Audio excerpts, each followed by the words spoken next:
Hi everyone, मैं हूं सुधीर और आप सभी का जीके मिलियनेयर पर स्वागत है।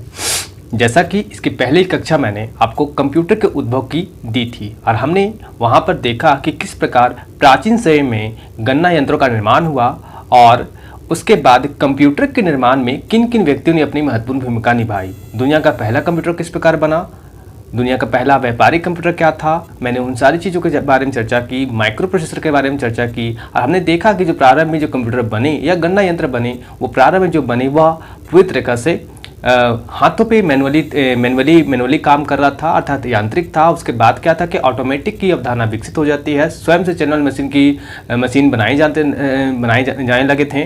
और उसके बाद आप देख सकते हैं 1946 में अंततः जो था दुनिया का पहला बिजली से चलने वाला कंप्यूटर का निर्माण होता है, इसका नाम क्या था, ENIAC। उसके बाद हमने देखा कि यहाँ पर क्या था कि इसमें तकनीकी सुधार होता गया और फिर क्या कि 1970 में जब माइक्रो प्रोसेसर का निर्माण हो गया तो उसके बाद ही आप देख सकते हैं कि क्या कि छोटे प्रकार के कंप्यूटर का निर्माण संभव हो पाया। और 1977 में आप देख सकते हैं कि एप्पल कंपनी द्वारा दुनिया का पहला माइक्रो कंप्यूटर को बनाया गया। उसके बाद भी आप देख सकते हैं कि इस क्षेत्र में कई तकनीकी सुधार हुए, कई प्रकार के डिवाइसेस का निर्माण किया गया। जैसे आप कह सकते हैं माइक्रो प्रोसेसर का की कार्य क्षमता में वृद्धि की गई, या स्टोरेज डिवाइसेस में क्या थे कि नई नई तकनीकें आ चुकी थी, हार्ड डिस्क आ चुका था, या तो फिर कई प्रकार के ऑप्टिकल डिस्क आ चुके थे जिसके लिए क्या था कि जिनका प्रयोग किया था डाटा को रखने में। और वर्तमान समय में आप जिस कंप्यूटर को देखते हैं, आप जिस कंप्यूटर को देखते हैं इसकी गति बहुत अधिक है या इसकी क्षमता बहुत ही अधिक है, या गणितीय कार्य करने के साथ साथ क्या तार्किक गणना भी कर सकती है। तो मैंने आपको बताया था, वो उस चैप्टर को पढ़ाया और बताया, हमने पढ़ा कंप्यूटर का उद्भव। और मैंने आपको बताया था कि मैं क्या करूंगा, इस टॉपिक को बढ़ाने के बाद आपको क्या करूंगा, यहाँ प्रश्न किस प्रकार के बनते रहे हैं, आपके एग्जामिनर के द्वारा किस प्रकार के प्रश्न यहाँ पूछे जाते रहे हैं या किस प्रकार के प्रश्न पूछे जा सकते हैं, मैं उस पर भी एक कक्षा आपको लूँगा। तो उसी संदर्भ में हम क्या करते हैं कि मैं आपको यहाँ पर क्या कर रहा हूँ, मैं आपको आपके सामने यहाँ पर प्रश्न देख सकते हैं कि यहाँ पर किस प्रकार के उस टॉपिक से प्रश्न बनते हैं, हम इसके बारे में बात करते हैं। तो आप देख सकते हैं यहाँ पहला जो प्रश्न है वो कुछ इस प्रकार का है कि यहाँ पर पहला प्रश्न आपका ये है कि IBM का पूरा नाम क्या है। IBM एक प्रकार की कंपनी है, तो हम देख सकते हैं IBM का पूरा नाम क्या है। इसका IBM का पूर्ण रूप क्या होगा, तो इसका होगा पूर्ण रूप इंटरनेशनल बिजनेस मशीन। हो सकता है आपके एग्जामिनर के द्वारा ये IBM का पूर्ण रूप पूछ दिया जाए, पूर्ण रूप अर्थात फुल फॉर्म आपसे पूछ दिया जाए। IBM एक कंपनी है जो अमेरिका में स्थित है और वो क्या करती है, वह कंप्यूटर से जुड़े उपकरण बनाती है। वर्तमान समय में भी यह कंपनी कार्य कर रही है और दुनिया भर में आप देखेंगे कि यह क्या करती है, कंप्यूटर से जुड़े उपकरण बनाती है। तो यहाँ पर आपके एग्जामिनर के द्वारा या कंप्यूटर से विषय से जुड़ा हुआ का जो टॉपिक हमने पढ़ा उद्भव से, तो वहाँ पर कुछ इस प्रकार के प्रश्न यहाँ पर देखने को मिलेंगे। दूसरा प्रश्न को आप देखेंगे तो यहाँ पर लिखा हुआ है कि विश्व का पहला इलेक्ट्रॉनिक डिजिटल कंप्यूटर है। तो विश्व का पहला इलेक्ट्रॉनिक डिजिटल कंप्यूटर कौन होगा, तो आप कहेंगे ENIAC के बारे में हमने देखा था। ENIAC क्या था, दुनिया का पहला बिजली से चलने वाला कंप्यूटर था और कंप्यूटर था जिसका निर्माण द्वितीय विश्व युद्ध के दौरान में प्रेस्पर एकर्ट ने और जॉन मुस्ले ने किया था। अब इसका पूर्ण रूप सबसे पूछा जाएगा फुल फॉर्म क्या है इसका होगा, तो फुल फॉर्म आपका होगा इलेक्ट्रॉनिक। ENIAC का पूर्ण रूप क्या होगा, फुल फॉर्म क्या होगा, तो याद क्या रखें, इलेक्ट्रॉनिक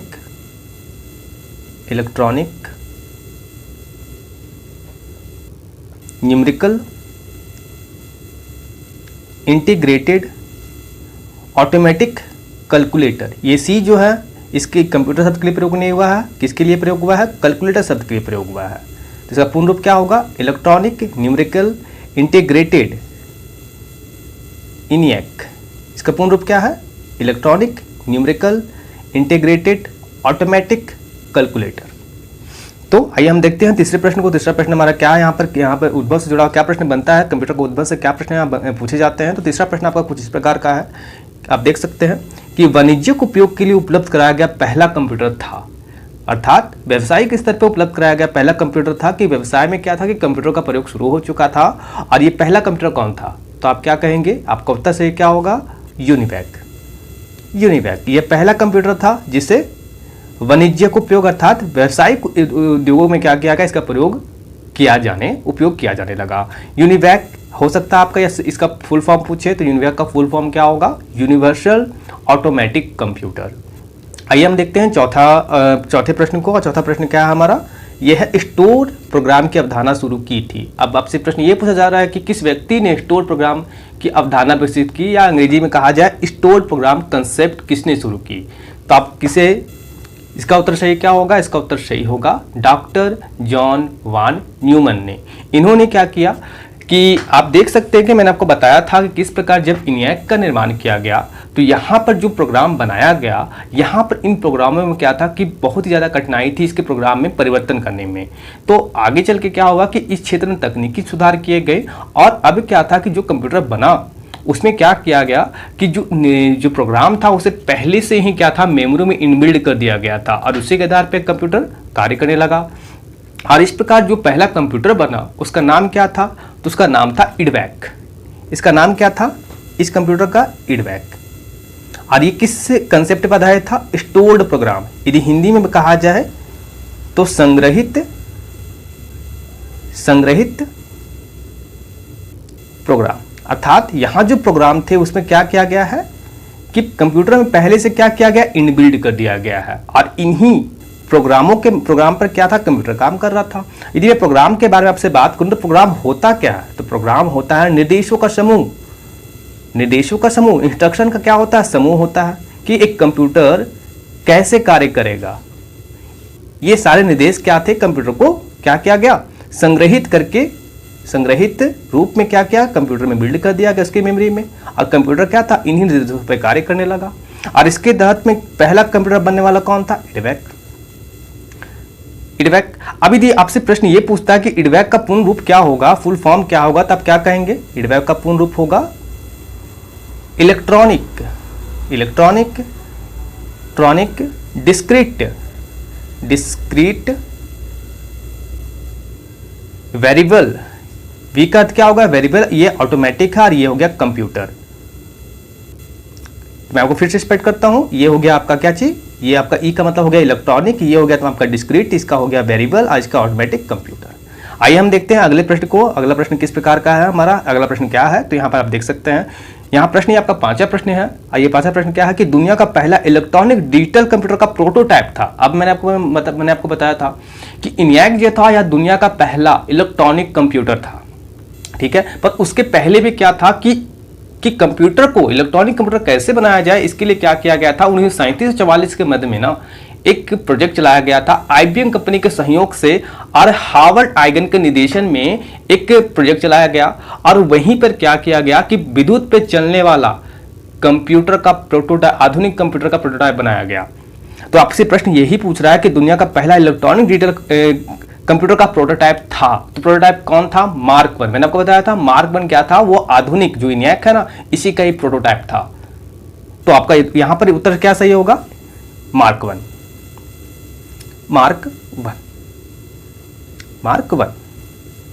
देख सकते हैं। आगे हम बात करते हैं, अगले प्रश्न में हम बढ़ते हैं। अगला प्रश्न क्या है हमारा? दुनिया का पहला माइक्रो प्रोसेसर किसने बनाया था? या माइक्रो प्रोसेसर का नाम क्या था? दुनिया का पहला माइक्रो प्रोसेसर का नाम क्या था? तो याद क्या रखे, माइक्रो प्रोसेसर का नाम था इंटेल 4004, यही था ना नाम, मैंने आपको बताया था। और इसका निर्माण किसने किया था? तो आप कहोगे इंटेल कंपनी में। वर्तमान से भी इसी कंपनी के द्वारा ना दुनिया भर में सबसे अधिक माइक्रो प्रोसेसर बनाए जाते हैं। वैसे पेंटियम, सिलेरॉन यानी कई प्रकार की अन्य कंपनियां जो माइक्रो प्रोसेसर बनाते हैं, जिनका प्रयोग कंप्यूटर में प्रोसेसर के रूप में होता है। तो मैंने आपको ये साथ में ये भी बात स्पष्ट करने का प्रयास किया था कि इंटेल कंपनी जब माइक्रो प्रोसेसर का निर्माण किया, उसके बाद ही आप देख सकते थे क्या कि छोटे प्रकार के कंप्यूटर का निर्माण संभव हो पाया। छोटे प्रकार के, क्योंकि अब तक जो कंप्यूटर 1970 से पहले जो भी कंप्यूटर बन रहे थे उनका आकार बहुत ही बड़ा था, उनकी गति बहुत ही कम थी, प्रोसेस करने की क्षमता बहुत कम थी, या उसकी क्षमता, स्टोरेज के बारे में बात किया जाए तो स्टोरेज के लिए मैग्नेटिक टेप का प्रयोग हो रहा था, तो क्षमता बहुत ही कम थी। पर इसके निर्माण के बाद, माइक्रो प्रोसेसर के निर्माण के बाद छोटे प्रकार के आकार के कंप्यूटर का निर्माण संभव हो गया। और आप देखेंगे लगभग 7 वर्षों में आप देखेंगे कि क्या कि एप्पल कंपनी के द्वारा दुनिया का पहला माइक्रो कंप्यूटर क्या किया गया, बना दिया गया। माइक्रो कंप्यूटर बनाया गया, उसका नाम क्या रखा गया, एप्पल 2। यदि आपका प्रश्न एग्जाम में आपका प्रश्न ये बनाता है कि बताइए कि दुनिया का पहला माइक्रो कंप्यूटर किस कंपनी के द्वारा बनाया गया था, आप उत्तर क्या सही लिखेंगे, एप्पल कंपनी के द्वारा। और इसका नाम क्या था, दुनिया का पहला माइक्रो कंप्यूटर का नाम क्या था? तो आप कहेंगे क्या कहेंगे आप? नाम भी तो ये था, एप्पल 2। किस कंपनी ने बनाया? तो आप कहेंगे एप्पल कंपनी। वर्तमान समय में एप्पल कंपनी क्या करती है? क्या बोलते हैं, मोबाइल फोन बनाती है, कंप्यूटर बनाती है, और कंप्यूटर से जुड़े हुए कई सारे उपकरण आप बनाती है। पर एप्पल में भी क्या है, किसके माइक्रो प्रोसेसर का प्रयोग होता है? एप्पल का अपना, एप्पल जब कंप्यूटर बनाती है तो उसका अपना माइक्रो प्रोसेसर नहीं होता, वह इंटेल के माइक्रो प्रोसेसर का ही प्रयोग करती है वर्तमान समय में। और उस समय में जब इन्होंने कंप्यूटर बनाया तो इंटेल कंपनी के द्वारा बनाया गया जो माइक्रो प्रोसेसर था उसका ही प्रयोग करके इन्होंने क्या किया, कंप्यूटर का निर्माण किया।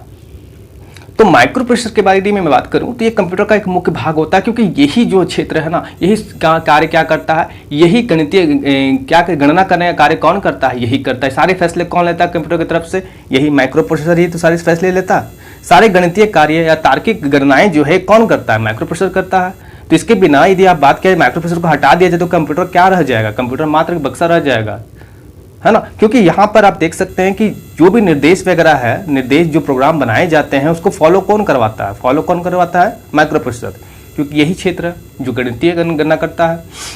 तो मैं आपको यहाँ पर कुछ और बातें भी स्पष्ट करना चाहता था क्लास लेते समय में, कि आप देख सकते हैं कि जब 1970 के दशक में क्या हुआ कि सबसे ज़्यादा आपको देख सकते हैं कंप्यूटर के क्षेत्र में विकास हुआ। माइक्रो प्रोसेसर का निर्माण हो चुका था, अब नए प्रकार के कंप्यूटर बनने शुरू हो गए थे, छोटे आकार के कंप्यूटर बनने शुरू हो गए थे। पर ये समय था तकनीकी विकास का। तकनीकी विकास का आप देखेंगे कि यहाँ पर क्या था कि नए प्रकार के टेक्नोलॉजी में बाजार में आ रहे थे, नई भाषाएं बन रही थी। आपने देखा था कि किस प्रकार 1946-45 जो कंप्यूटर बना, वहाँ पर कंप्यूटर के लिए कौन सी भाषा का प्रयोग किया गया? मशीनी भाषा। हम इसके बारे में बात आगे चल के आने वाले टॉपिक में हमें पढ़ना है, लैंग्वेज पढ़ना है, तो हम उसके बारे में बात करेंगे। पर मैं आपको यहाँ पर स्पष्ट थोड़ा करना चाहता हूँ कि मशीनी भाषा का प्रयोग किया जा रहा था। पर 1970-80 के दशक में क्या देखेंगे कि बहुत सारे सॉफ्टवेयर बनाने के लिए क्या किया गया? लैंग्वेजेस का निर्माण होता है, जैसे C++ हो गया, से जावा हो गया, या हम बात कर सकते कई सारी भाषाएं हैं, फॉल्ट्रॉन हो गया, इस तरह के भाषाओं का विकास होता रहा। सही है। तो मैं आपको यहाँ पर क्या कर रहा था, मैं आपको कंप्यूटर का उद्भव, ये जो टॉपिक हमने पढ़ा है, यहाँ पर किस प्रकार के प्रश्न बनते हैं, मैंने आपको इससे परिचित करवाया। वैसे मैं कुछ प्रश्न को आपको स्पष्ट करना चाहता हूँ कि यहाँ पर प्रश्न और क्या क्या बनते हैं। बहुत ही सामान्य प्रश्न है, साधारण प्रश्न है कि फादर ऑफ कंप्यूटर किसे कहा जाता है। तो आप इससे कई लोग परिचित होंगे, चार्ल्स बेबेज को फादर ऑफ कंप्यूटर कहा जाता है। पर यदि आपसे पूछा जाएगा मदर ऑफ कंप्यूटर किसे कहा जाएगा, तो आप क्या कहेंगे? ये कहा जाएगा लेडी अडागस्टा को। यदि आपसे पूछा जाए कि पहली प्रोग्रामर कौन थी, पहली प्रोग्रामर किसे माना गया है, तो एकदम आप कहेंगे लेडी अडागस्टा को। यदि आपसे पूछा जाए कि बाइनरी सिस्टम का आविष्कार किसने किया, की अवधारणा किसने विकसित की, तो आप क्या कहेंगे? लेडी अडागस्टा को। वर्तमान से आपको पता होगा कंप्यूटर जो है एक ही मातृभाषा को समझता है, और वो है बाइनरी नंबर से बने हुए भाषा। यदि बाइनरी नंबर के बारे में मैं बात करूं तो आप देख सकते हैं कि 0 और 1 ये मात्र दो जो है, ये दो ही अंक होते हैं। और यहाँ पे क्या है, यदि आप जैसे अंग्रेजी में क्या होता है कि आपको देखते हैं 26, जिसे मैं उदाहरण से आपको समझाने का प्रयास करूँ तो अंग्रेजी में आपको 26 लेटर मिलेंगे। उसी प्रकार बाइनरी सिस्टम केवल कितने लेटर है? 2। यहाँ पर आप देख सकते हैं कि 26 लेटरों का प्रयोग करके क्या किया गया है? अंग्रेजी भाषा का विकास हुआ, अंग्रेजी भाषा बनाई गई। उसी प्रकार यहाँ पर इन 2 लेटरों के माध्यम से क्या किया गया है कि कंप्यूटर के लिए भाषा का निर्माण हुआ। अब यहाँ पर याद क्या रखें कि जितने भी शब्द हैं या वर्ड है, शब्द है, अंक है, वो यहाँ पर सबका किसके लिए किस भाषा का प्रयोग किया जाता है? 0 1 का। इन्हीं दोनों अल्फ़ाबेट का लेटर का प्रयोग करके क्या किया जा रहा है? कंप्यूटर के लिए एक भाषा का निर्माण किया गया है। तो उम्मीद करता हूँ कि आपको यह सेशन अच्छा लगा होगा। तो आप सभी का शुक्रिया हमारे क्लास में जुड़ने के लिए।